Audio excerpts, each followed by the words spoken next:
सभी लोग, स्वागत है आपका मेरे यूट्यूब चैनल पीक परफॉर्मर्स में। तो देखिए बच्चों, आज हम पढ़ने जा रहे हैं पॉलिटिकल साइंस।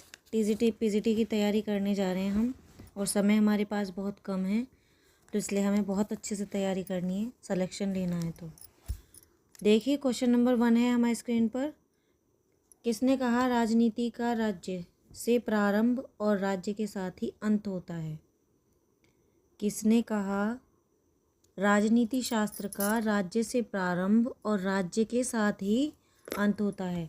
ऑप्शन है कोकर, सेबाइन, गार्नर, अरस्तू।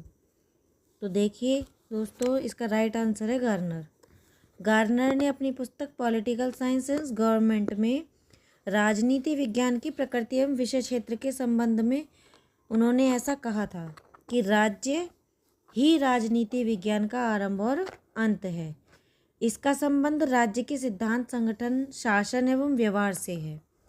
तो इसके साथ साथ राज्य की उत्पत्ति एवं प्रकृति का परीक्षण, राजनीतिक संस्थाओं की प्रकृति, इतिहास एवं राज्यों के रूपों की जांच पड़ताल तथा जहां तक संभव हो राजनीतिक प्रगति एवं विकास के नियमों को निगमित करना इसके क्षेत्र में आते हैं।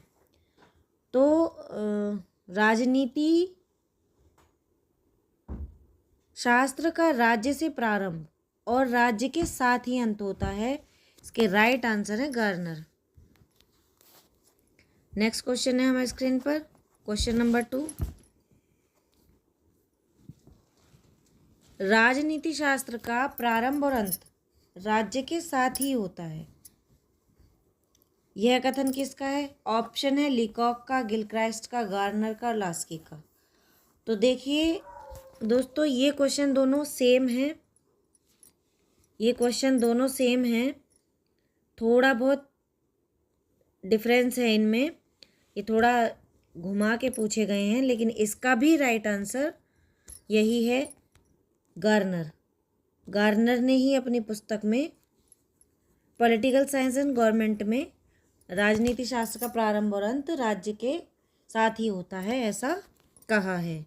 नेक्स्ट क्वेश्चन है हमारी स्क्रीन पर, क्वेश्चन नंबर 3। शक्ति की अवधारणा सर्वप्रथम किसने दी? शक्ति की अवधारणा सर्वप्रथम किसने दी? ऑप्शन है Machiavelli, Karl Marx, Lasswell, Becker. तो देखिए दोस्तों, इसके राइट आंसर मैकियावेली है।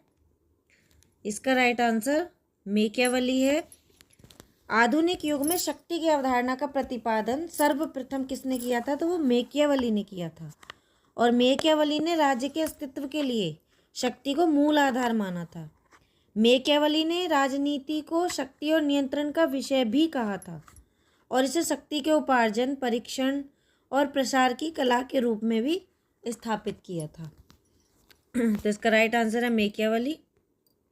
नेक्स्ट क्वेश्चन है हमारी स्क्रीन पर, क्वेश्चन नंबर 4। राज्य शब्द का पहली बार प्रयोग किसने किया? राज्य शब्द का पहली बार प्रयोग किसने किया? ऑप्शन है प्लेटो, अरस्तू, मैकियावेली, हॉब्स। तो देखिए दोस्तों, इसका राइट आंसर मैकियावेली है। मैकियावेली ने ही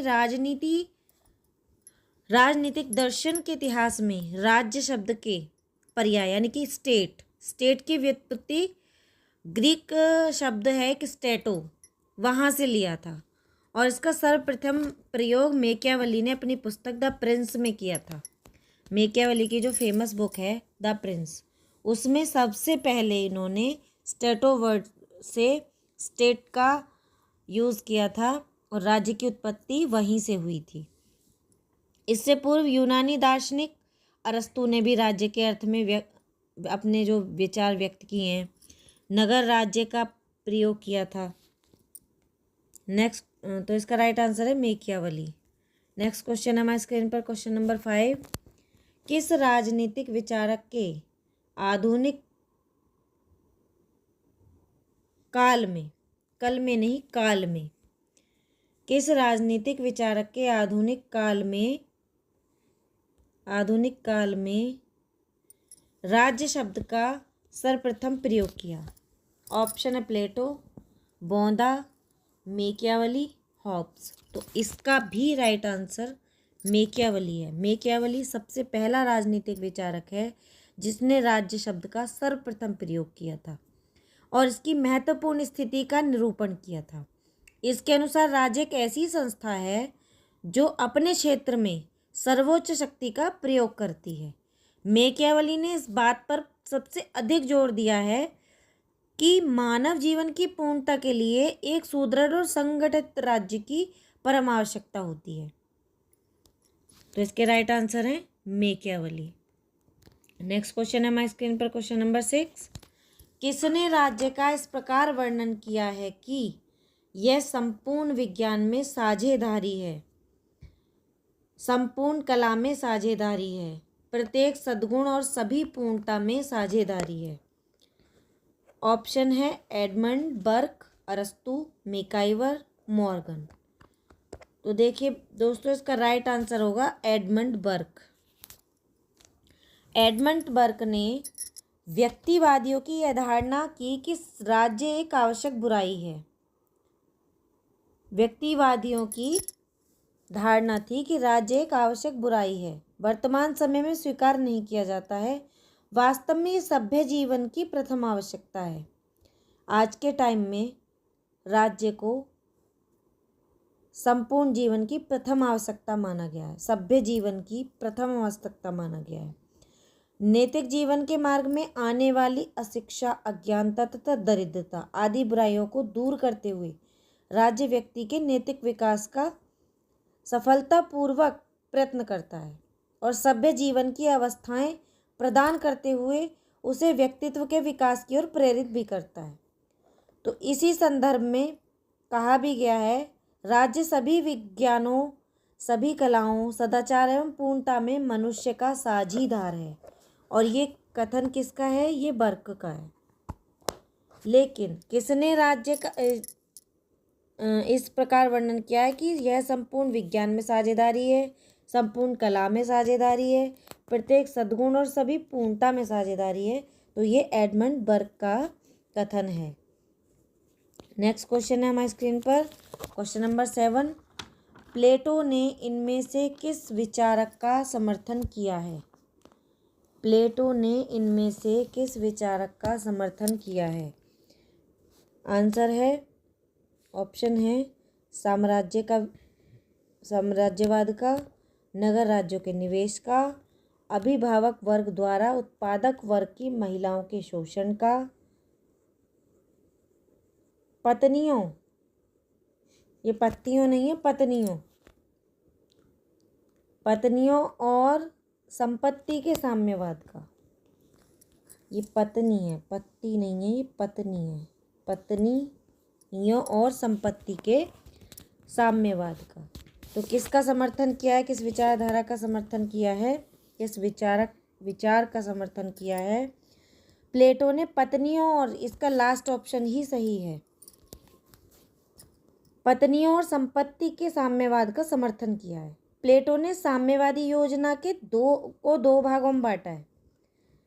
वो कौन सी है? पहला है संपत्ति का साम्यवाद तथा दूसरा है परिवार तथा स्त्रियों का साम्यवाद में विभाजित करना। तो प्लेटो शासकों और सैनिकों के लिए संपत्ति एवं परिवार का निषेध करता है। यह शासक और सैनिक वर्गों को सामूहिक रूप से राज्य का अभिभावक मानता है।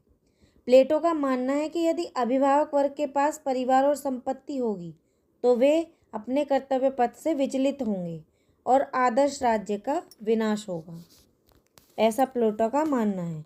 तो प्लेटो ने जो समर्थन किया है, किस विचार का समर्थन किया है? पत्नियों और संपत्ति के साम्यवाद का। नेक्स्ट क्वेश्चन है हमारी स्क्रीन पर, क्वेश्चन नंबर 8। सबसे निष्कर्ष राज्य, सबसे निकृष्ट राज्य, निष्कर्ष नहीं, निकृष्ट,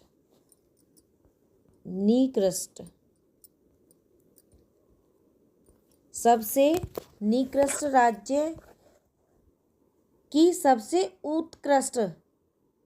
उत्कृष्ट अराजकता से अच्छा है, यह मत किसने व्यक्त किया है? ऑप्शन है हीगल, रूसो, लॉक और हॉब्स। इसका राइट आंसर होगा हॉब्स। हॉब्स ने सबसे निकृष्ट राज्य की सबसे उत्कृष्ट अराजकता से अच्छा है, यह मत हॉब्स का है।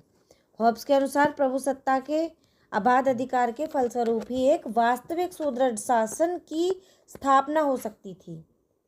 किसी प्रकार की शर्तें लगाने से अनिश्चय और अविश्वास की संभावना हो सकती थी, तो जिससे इस प्रकार के झगड़े उत्पन्न हो जाते जिनका हल संभव नहीं होता, और तब पुनः अराजकता फैल जाती। तो इसका परिणाम होता कि सबसे निकृष्ट राज्य में भी प्रजा को शासक के विरुद्ध बोलने का अधिकार नहीं रहा, क्योंकि शासक के विरुद्ध जाने का अभिप्राय प्राकृतिक अवस्था की ओर लौटना अर्थात उत्कृष्ट अराजकता के माहौल में लौटना था। इसलिए हॉब्स का कथन है कि सबसे निकृष्ट राज्य भी सबसे उत्कृष्ट अराजकता से अच्छा है। इसका राइट आंसर है हॉब्स। नेक्स्ट क्वेश्चन हमारे स्क्रीन पर क्वेश्चन नंबर 9। राज्य के स्वरूप के बारे में निम्न में कौन सही है? राज्य के स्वरूप के बारे में निम्नलिखित में से कौन सही है? ऑप्शन है राज्य अपने में एक साध्य है, राज्य साध्य का एक साधन है, राज्य साधन और साध्य दोनों है, राज्य ना तो साधन है और ना ही साध्य है। तो इसका राइट आंसर क्या होगा? इसका राइट आंसर होगा राज्य साध्य एक साधन है। राज्य साध्य का एक साधन है। इसका राइट आंसर है राज्य साध्य का एक साधन है। आदर्शवादी विचारक कौन कौन थे? जैसे हीगल था, प्लेटो था। तो सर्वाधिकारवादी विचारक जैसे मुसोलिनी और हिटलर। सर्वाधिकारवादी विचारक थे मुसोलिनी और हिटलर, और आदर्शवादी विचारक थे हीगल और प्लेटो। तो राज्य को स्वयं में साध्य मानते हैं, जबकि उदारवादी विचारक एवं समाजवादी जो विचारक हैं वो राज्य को साधन मानते हैं। प्रश्न में राज्य का स्वरूप किसी विचारधारा से संबंधित कर नहीं पूछा गया है।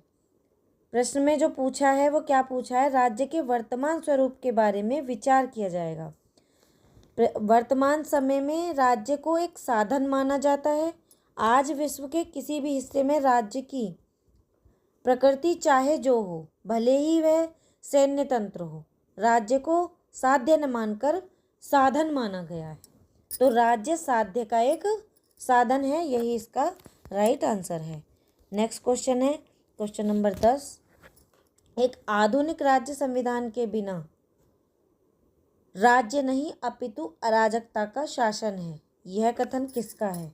ऑप्शन है लॉर्ड ब्राइस का, AB डाइसी का, जेलीनेक का या GV शॉ का। तो देखिए दोस्तों, इसका राइट आंसर होगा जेलीनेक। जेलीनेक एक आधुनिक राज्य संविधान के बिना राज्य नहीं अपितु अराजकता का शासन है, यह कथन जेलीनेक का है। संविधान राजकीय आचरण का वह विधान होता है जिसके द्वारा व्यक्ति से व्यक्ति और व्यक्ति एवं राज्य के पारस्परिक संबंध को निश्चित किया जाता है तथा जिसके द्वारा सरकार के विविध अंगों का पारस्परिक संबंध निश्चित किया जाता है। तो इसका राइट आंसर होगा जेलीनेक। नेक्स्ट क्वेश्चन है हमारे स्क्रीन पर क्वेश्चन नंबर 11। अरस्तु ने राज्यों और संविधानों का वर्गीकरण किस प्रकार किया है? अरस्तु ने राज्य और संविधान का वर्गीकरण किस प्रकार किया है? तो ऑप्शन है इसके निर्मित और पारंपरिक रचना के आधार पर, शासकों की संख्या और शासन की गुणवत्ता के आधार पर, धार्मिक प्रभाव के आधार पर, आर्थिक प्रभुत्व के आधार पर। तो इसका राइट आंसर है शासकों की संख्या और शासन की गुणवत्ता के आधार पर अरस्तु ने राज्य और संविधान का वर्गीकरण किया है।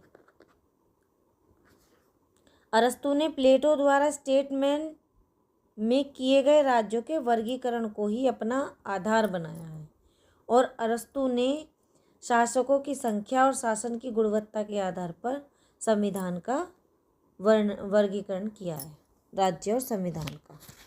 नेक्स्ट क्वेश्चन है हमारी स्क्रीन पर क्वेश्चन नंबर 12। अरस्तु के अनुसार राज्य का अस्तित्व क्या है? ऑप्शन है दैवी इच्छा का परिणाम है, बल और भय का परिणाम है, केवल राजनीतिक और धार्मिक संयोग है, या विकास का परिणाम है। तो देखिए दोस्तों, इसका राइट आंसर विकास का परिणाम है। विकास का परिणाम है, इसका राइट आंसर है। अरस्तु के अनुसार राज्य का अस्तित्व विकास का परिणाम है। अरस्तु के अनुसार राज्य का निर्माण व्यक्ति या व्यक्ति समूह ने सोच समझकर नहीं किया, बल्कि राज्य एक प्राकृतिक संस्था है जिसका जन्म विकास के कारण हुआ है। यह एक स्वाभाविक संस्था है, इसके उद्देश्य और कार्य नैतिक और यह भी संस्थाओं में श्रेष्ठ है, ऐसा अरस्तु ने कहा है। तो इसका राइट आंसर है विकास का परिणाम है। नेक्स्ट क्वेश्चन है हमारी स्क्रीन पर, क्वेश्चन नंबर 13। मैं ही राज्य हूँ, यह घोषणा निम्नलिखित में से किसने की थी? मैं ही राज्य हूँ, यह घोषणा निम्नलिखित में से किसने की थी? ऑप्शन है जेम्स प्रथम, रॉबर्ट फिल्मर, लुई 14वें और पॉप प्रथम। तो देखिए दोस्तों, इसका राइट आंसर है लुई 14वें। क्या राइट आंसर है इसका? लुई 14वें। फ्रांस के सम्राट लुई 14वें कहा करते थे कि मैं ही राज्य हूँ। सामान्यतः राज्य और सरकार दोनों शब्दों का प्रयोग पर्यायवाची अर्थों में किया जाता है। यूरोप के निरंकुश शासक प्राय अपनी अनियंत्रित सत्ता को न्यायपूर्ण सिद्ध करने के लिए दोनों में भेद नहीं मानते थे। इसी प्रकार की प्रवृत्ति इटली में मुसोलिनी तथा जर्मनी में हिटलर के निरंकुश शासन में भी मिलती है। तो मैं ही राज्य हूँ जो स्टेटमेंट दी है वो लुई 14वें ने दी है। तो इसका right answer third option Louis 14वें। नेक्स्ट क्वेश्चन हमारे स्क्रीन पर, क्वेश्चन नंबर 14। राज्य के आवश्यक तत्व हैं। ऑप्शन है 7, 5, 4 और 3। इसका राइट आंसर होगा 4। राज्य के जो आवश्यक तत्व हैं वो 4 ही हैं: जनसंख्या, भूभाग, सरकार और संप्रभुता। पहला है जनसंख्या, दूसरा है भूभाग, तीसरा है सरकार और चौथा है संप्रभुता। तो राज्य के 4 ही आवश्यक तत्व माने हैं। नंबर 1 क्वेश्चन, नेक्स्ट क्वेश्चन है हमारे स्क्रीन पर, क्वेश्चन नंबर 15। Question number 15। शक्ति नहीं बल्कि सदिच्छा, शक्ति नहीं बल्कि सदिच्छा राज्य का आधार है। यह वाक्य किस विचारक का प्रतिनिधित्व करता है? ऑप्शन है आदर्शवादी, मार्क्सवादी, यथार्थवादी, विकासवादी। तो इसका राइट आंसर होगा आदर्शवादी। राज्य किसी ऐसी संस्था में निहित नहीं होता जो एक बार और हमेशा के लिए बनी हो। यह उस सामान्य इच्छा को व्यक्त करता है जो एक सामान्य भले हेतु कार्यशील होती है। टी.एच. ग्रीन, जो एक ब्रिटिश दार्शनिक और विचारक थे, उनका ऐसा मत था। इन्हें इंग्लैंड में आदर्शवादी विचारधारा का समर्थक भी माना जाता है। किसको? टी.एच. ग्रीन को। और टी.एच. ग्रीन आदर्शवादी विचारधारा के विचारक थे,